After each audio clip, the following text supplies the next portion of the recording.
Welcome to another round of soccer. Down here's coverage of the USL Championship. The anchor leg this week, very special guest, Peter Trevisani, the club president, CEO, majority owner of New Mexico United. You can follow him on Twitter at PT4747. Back in 2018, he co-founded the franchise as an expansion club. We'll catch up with him and get the lowdown as to what's going on at the lab as New Mexico United really is turning into a force in USL Championship. But before we get to the anchor leg, let's get to where we've been so we can get to where we're going. Results from the week that was. On your Thursday, big win by Tacoma over San Diego 2-1, and the Defiants get full points there. San Diego was a pretty hot club at the top of the Pacific. They get the loss heading to Tacoma. In the midweek, San Antonio and El Paso. El Paso gets the 2-1 win. Same for Lou City over Sporting Kansas City 2. Atlanta United 2, a big win over FC Tulsa, getting full points there in a very, very crowded Central Division, 5 points separating 3 from 8. So every win, especially in schedule compression, you get a hot week, you can really rocket up the charts. On Tuesday, Vegas Lights knocking off Orange County 3-1. Charleston put 5 on Loudoun, winning 5-3. Then on the weekend, Los Dos, LA Galaxy 2, knocking off Oakland Roots by the score of 3-0 last Saturday. Phoenix wins 1-0, couple of draws, OCSC and Sacramento Republic, New Mexico and El Paso in their rivalry, their derby, goalless draw. RGV and Austin Bold was a 1-1 draw. Memphis 901 beats FC Tulsa by the score of 1-0. OKC Energy Sporting Kansas City 2-0 draw. Tampa Bay beats Loudoun 3-1. Hartford Athletic over the Miami FC 2-0. Birmingham over Indy 11 by the score of 2-1. Last Friday, Real Monarchs over Vegas Lights 3-2. Colorado Springs and Lou City, a 1-1 draw and an East-West crossover. Charleston 2-0 over Charlotte Independence, and Pittsburgh over Red Bulls 2 by the score of 3-1. So, in looking at the matchups from the week that was, let's give you the goalless draw, the rivalry and the derby. New Mexico and El Paso, courtesy of our friends at the USL Championship, ESPN Plus, and YouTube. Looks like he's managed to shake that off because he was in quite a bit of discomfort. It looked like maybe it was either his hip or his rib. Couldn't really tell, but it's good to see that he's back. And the 9th meeting all-time between these two sides is officially underway here. Not one of, but the best center back in the league by head coach Troy Lesane. And Tambakis comes up with the save. Luna's just right behind in the 10 position. So yeah, so they've made a slight tweak to their formation. Here's Solignac, puts the shot, and it's just wide. Kalen Ryden coming in. He just kind of showed a little bit too much of it to Ryden. Yeah. If Ryden didn't touch the ball, then he got his foot, and maybe that forced him to play there. You can see he's not happy with that decision at all. I mean, you take it. For more information on the USL's commitment to change through the United Against Racism campaign, visit uslsoccer.com. Here's Ilya Illich, has a go, and it's parried away by Ketterer. Uma down on his backside there. You can see he just turns them completely inside out. You know, ultimately, Chris, it's great to see visiting fans here. We don't typically see it a whole lot, as that ball chipped forward for Luna, one-times it. And Yearwood able to deflect, and it's going to be out for a goal kick. And Austin Yearwood, he just kept his feet moving there. Great block, and to top it all off, bounce back off him to go for a goal kick as well. Excellent defending. Austin Trevisani loves to have the right footer on the left side and the left footer on the right side, so see once this free kick's over, we'll be able to tell. Guzman plays that one forward for Suggs. Suggs has a go, and it's off the woodwork. Great save. We have another look at this TLC replay. Suggs tried to hit it with the left. As Great you said, save. yes, Ketterer just gets enough. Pretty sure Ketterer got a big hand to that there to push it onto the post. Great movement, great set piece by New Mexico United. Another one of those New Mexico United set pieces drawn up by Zach Prince, and now is your 6 that sits on top of your back line. Tenari's been getting forward. Now what challenges does that present to you? Velasquez now jumping around. It was a great ball into the 18, and the shot on target. No issue for Alex Tambak. He and Sergio Rivas both standing on top of this. You can see Rivas tap his chest and say that's mine, but it's going to be Brian Brown going for goal, and he sends it over the crossbar, and that, ladies and gentlemen, is the full-time whistle from the last. Now to your standings, let you see where things are as we're heading into the weekend. And so what we'll do is start in the East. Atlantic Division, Tampa Bay still has not drawn a match this year in their first 14. 9-0-5 at 27 points ahead of Pittsburgh on goal difference. It is +9 to +5. Hartford ahead of the Miami FC on goal difference. Right now they've only played 12 matches. They've got 23 points. The Miami FC 15 matches and 23. Charleston just below the playoff bar at 21 points. They've won their last 3. Charlotte Independence, they have hit a rough patch. Lost 4 of their last 5. They're at 16 points. Red Bulls 2 at 13. Loudon 2-0-12 this year. Goal difference of -17. They are at 6 points at the bottom of the Atlantic. In the Central, Lou City at 30 points, having won 3 of their last 4, unbeaten in their last 4. Birmingham Legion 8-1-4. They have 25 points. FC Tulsa, they've lost 3 in a row. They are at number 3 at 19 points. We mentioned how the Central Division is crowded. Here's how crowded it is. OKC Energy at 18. Atlanta United 2 at 17. Memphis 901 at 16 ahead of Indy 11 by 1 goal in goal difference. Sporting Kansas City 2 at 14 points in the Central. So 3 through 8 separated by 5 points. Pacific Division, Phoenix Rising at 29 points. They've won 4 of their last 5, unbeaten in their last 5. Orange County SC, they've lost 3 of their last 4. They're down to 22. San Diego Loyal, they've lost their last 2. They're at 21. Vegas Lights ahead of Tacoma Defiance in wins 5-4. They currently, right now, 15 matches played at 16 points. Tacoma Defiance, 12 matches played at 16. LA Galaxy 2 at 16 points as well at 4-4-7, with most of the losses between those two, Tacoma and LA. And Sacramento at 13 points. They've drawn 3 of their last 5, unbeaten in 4 of their last 5. They're at 13 points, and the Oakland Roots had lost 3 of their last 4. They're at 6 points, but they've only played 9 matches so far this season. Reason we saved the Mountain Division for last. El Paso Locomotive, they are unbeaten in their last 5 at 8-4-1. They're at 28 points. RGV at 25.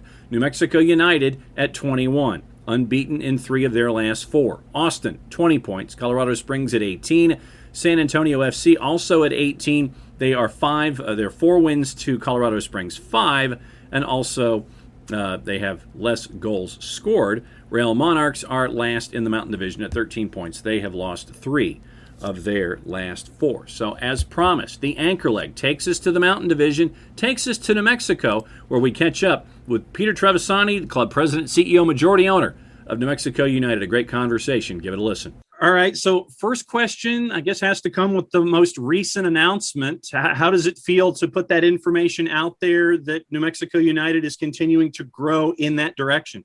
It feels amazing because it feels amazing to progress. And where we started, where we are today, where we're going is constantly evolving. And so while the stadium was never the goal is to have a team for the next 100 years. We knew that was going to be a building block for our club's long-term viability, and so to feel like we took a major step forward just feels great, and we're going to relish it, but we're going to stay diligent until we're through it. And that's the key here, especially these days, coming out of the last 17 months or so, when you're looking at long-term viability. And I know that in a lot of markets, you're seeing owners and franchises, not just in the championship, but in League One and in other leagues as well. They sit there and it's like, okay, we want to have our facility and we want to have other things around it. So it's not just something that's there for X number of dates a year. We want it to be a part of the growth of the entire environment of the area that we're located in.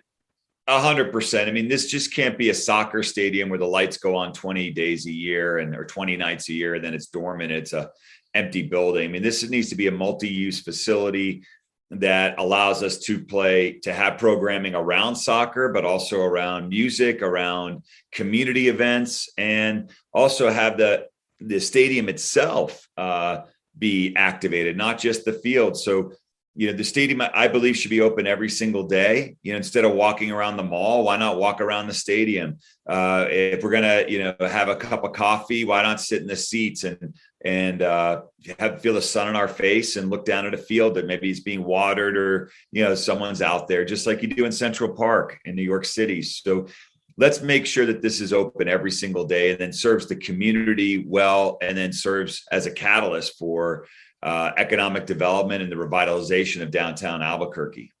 All right, so let's kind of introduce folks to the footprint and the love of the sport over the next little bit here. Sure. Do you remember what your first impression was of the soccer community there, not necessarily just in Albuquerque, but in the state of New Mexico? Passion is the word that pops into mind. There was a real deep-seated passion for soccer. And I think part of that passion was that New Mexico wasn't known as a soccer community to the rest of the world. We had a men's soccer team at UNM that ended up being canceled because of some budgetary issues. Obviously, that was upsetting for a lot of people, probably the university as well. But we had basketball, we had the Isotopes. And soccer was just, and while we had the Chili's and some other professional teams that had come and gone, I don't think that people really were able to express themselves. And now they have, and it looks tremendous. It's so beautiful. It's not just great for New Mexico. It's, I think, one of the top supported clubs in the country when you get into the passion and the quality. Maybe attendance, it's not top 5, but I certainly think in the quality of the engagement, it is.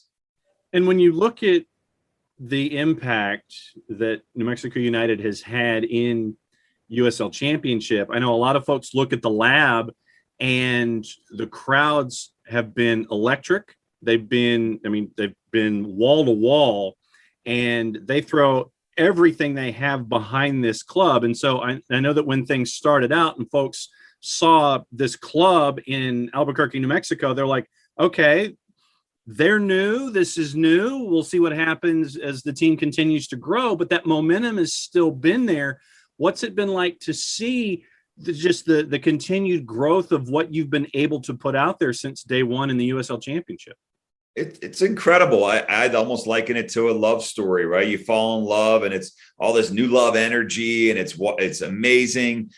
And then a little time passes, and while that new shine might shift, you go to a deeper type of love. And I think that's where we are. We have an emotional connection with the community, and this goes way beyond the results of any one match. And so, and I think it continues to grow and goes deeper. And what we're seeing is that outside of the soccer games, there's so much connectivity between the club, the community. During the pandemic, when we couldn't play soccer at home, we did blood drives, food drives, gratitude parades. We just, anything we could, delivering school supplies to Navajo Nation.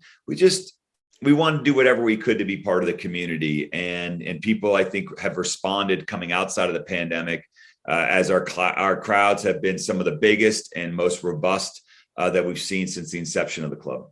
I was going to ask, there's always that when you're a proud parent, there's always the birth of the child, then there's the terrible twos, and then you get into preschool and go from there.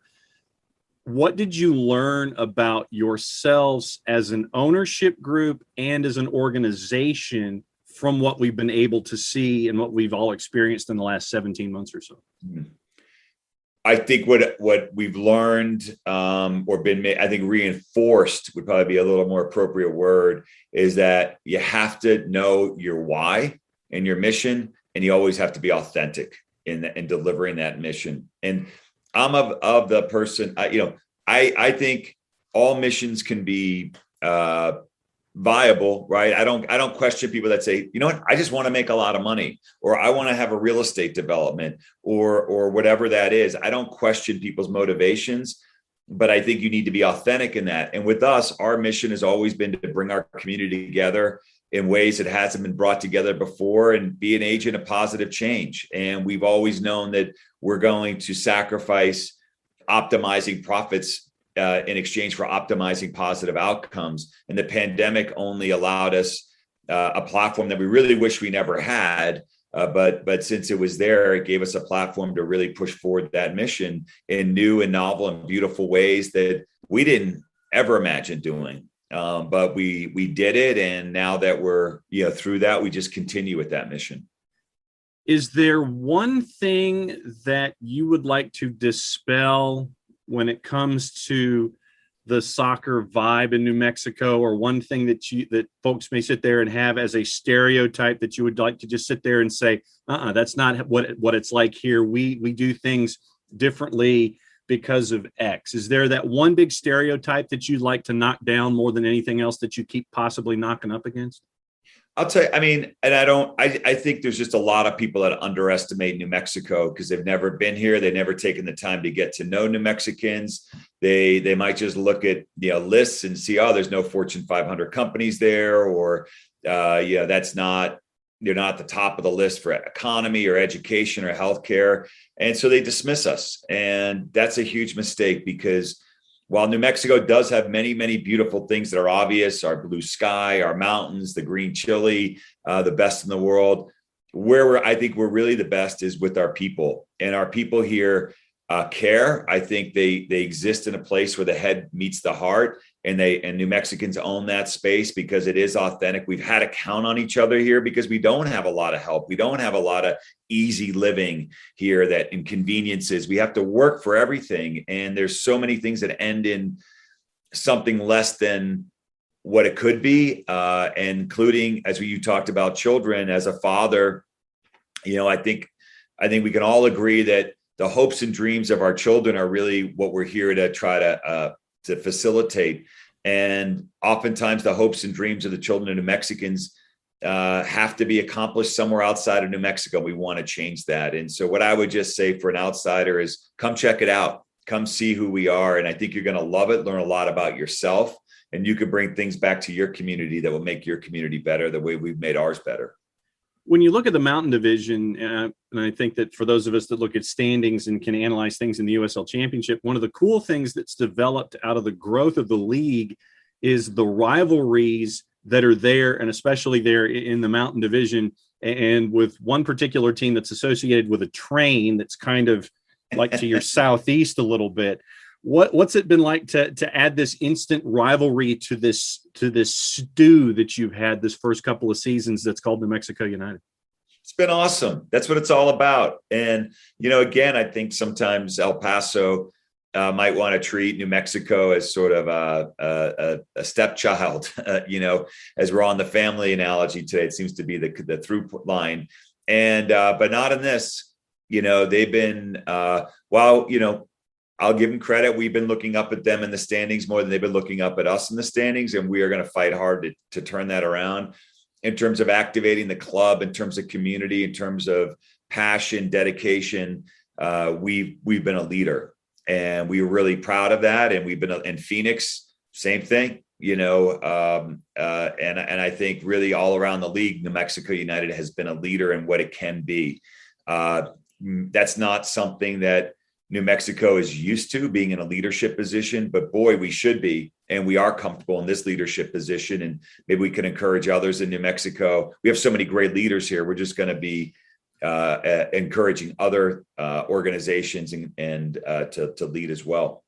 And I know that when it comes to bringing in a specific player to be a part of the fabric of the franchise, it's not just about who they are on the pitch. It's about that individual off the pitch that can best represent you and be a part of the growth as well. I mean, when you're looking for these kinds of players, it's a special kind of person that you're looking for to be a part of the growth of something that has grown so quickly and grown so fast. Yeah, always. It's not just about winning. We want to win a cup. I think people here think I'm a bit of a lunatic because I just say I want to win the World Cup. The Club World Cup, right? We're a pro team. There's a path. We just have to not lose. And we'll be playing Man City or Barcelona for a chance to be the best in the world. And that path exists for us today. That's an amazing, that's what differentiates USL Championship and pro soccer in America from all other second division sports or minor league sports, as they get referred to. And so it's not, when you get back to the players, it simply wasn't a surprise that we had some players that just insisted on playing here. Josh Suggs, when he knew we had a team, he said, I'm not playing anywhere else. I wish I had a pro team when I was growing up in Las Cruces and I didn't have to move away. Devin Sandoval was playing with Atlanta United too. I remember meeting him out there. What a great human being, phenomenal player. He wasn't, and I thank Atlanta for allowing him to sign with us while he was under contract with them, but he wasn't important to them. He was just a player. Here, he's a hero, and he certainly plays like it every single day. So it started with some New Mexicans, and then we've had people here who now, self-identify New Mexican. I'll give you one more great story, which is Cody Mizell. Grew up in Florida, played at Clemson, a great human being, hadn't really been out to New Mexico, comes here. He's our goalkeeper. And had his beautiful wife, Lisa. They come and Cody says, hey, we're pregnant. It's exciting for us. And I'm like, wow, Cody, that's amazing. Like, what are you having? You having a boy or you having a girl? And he said, we're having a New Mexican. And, and that just meant so much for someone that knew nothing about New Mexico to come out and say, hey, my son, Luke, will always be a New Mexican. Cody's now on the New York City Football Club and as a keeper for them. And he's moving forward with his hopes and dreams. They live in New York City, but his son will always be a New Mexican. And that's beautiful. That's a positive outcome. So then my last question for you, we all have to-do lists and they vary in size. They vary in how we write them down. Sometimes it's, on a legal pad. Sometimes it's on, sometimes it's on a whiteboard that's stuck on a magnet on a fridge. Sometimes it's that big 4-foot wide dry erase board that's off to the side that you sit there and you look at in your office or in your conference room. I'm fairly certain that the first topic we talked about is on that dry erase board for the to-do list. What are the other things on the to-do list when it comes to the continued growth of the franchise that you think you'll be able to tick off and cross off and erase in fairly short order? And short order can be whatever time frame you want. Absolutely. I mean, we do. I have my whiteboard to-do list, and I do have my to-do list that exists on a pad of paper. I also have one that sits in my heart that I am always going back to make sure that we're counting those too. And I think when we're self-effacing, we do want to keep improving our facilities. We're building out our practice facilities. They're not as glamorous as a stadium. They don't get the attention, but it's something that we didn't even have a place to practice when we came here, and we've had to backfill that. We want to win a cup. We want to win a USL Cup, a championship. So we're always looking at our team. What are we going to do to continue to improve with the type of players that we've talked about so that we can, how do we have half the team be New Mexicans so that we can raise the cup and be champions with many of our own, though that's aspirational. And then, I'm always looking to improve the business. We are a business. And so, we have our meetings, how do we improve our fan engagement? How do we improve our experience? How do we, make sure that we're getting to everybody in the community? Not everyone can afford a ticket to a game. How do we get them to a game anyways? So these are the things that we're constantly, mulling over, and I'm really proud of our staff. I think one thing that people probably will be surprised about New Mexico United is that very, very few of us have any sports experience. We come from other places, other backgrounds, and we've met here, but this isn't a place that's full of traditional, sports-centric individuals. And I think that's served us really well. Thanks again to Mr. Trevisani for all that is going on in New Mexico. Thanks to David Carl for helping set that up as well. All right, let's take a look at your juice boxes for the USL Championship for this weekend. And all of the matches that we'll give you are the 11 for your Saturday. Starting off at 7 o'clock Eastern, Charlotte Independence is a plus 229 at home. Your draw option is a plus 239. The visiting Tampa Bay Rowdies are a plus 110. Colorado Springs at Loudoun in one of those east-west crossovers. The Switchbacks are a plus 116. Loudoun's a plus 185. Your draw is a plus 277. Pittsburgh hosting Hartford, one of the big matchups of the weekend. Riverhounds a minus 149. Your draw is a plus 259, and Hartford Athletic is a plus 386. 7:30, Birmingham Legion a minus 185, hosting Atlanta United 2. Your draw is a plus 281, and Atlanta United 2 is a plus 480. Also at 7:30 at Lynn Family, Lou City a minus 455 with visiting OKC Energy. Your draw is a plus 469. OKC, as of taping, is north of 1,000 in the composite, courtesy of our friends at Odds Portal, at a plus 1031. At 8:30 Eastern, Oakland Roots hosting Orange County SC. Roots are a plus 160. Your draw is a plus 260. OCSC is a plus 139. 9 o'clock Eastern, Austin on the campus of the Circuit of the Americas hosting San Antonio FC. They are a plus 127. Your draw is a plus 211, and the visiting San Antonio FC side a plus 215. 9:30, El Paso and Real Monarchs. Locomotive are minus 222. Your draw is a plus 309. The Monarchs are a plus 570. Phoenix Rising at 10:30, hosting RGV. Rising a minus 192. Your draw is a plus 262, and the Toros are a plus 589. Your late game at 11 Eastern, Sacramento Republic and Red Bulls 2. Republic a minus 141 as Red Bulls come from one end of the country to the other. Draws a plus 301. And the Red Bulls 2 are a plus 305. Once again, thanks to David Carl and everyone at New Mexico United to be able to pull back the curtain on what's going on in one of the great stories in the league. Thanks to Peter Trevisani for helping us out as well.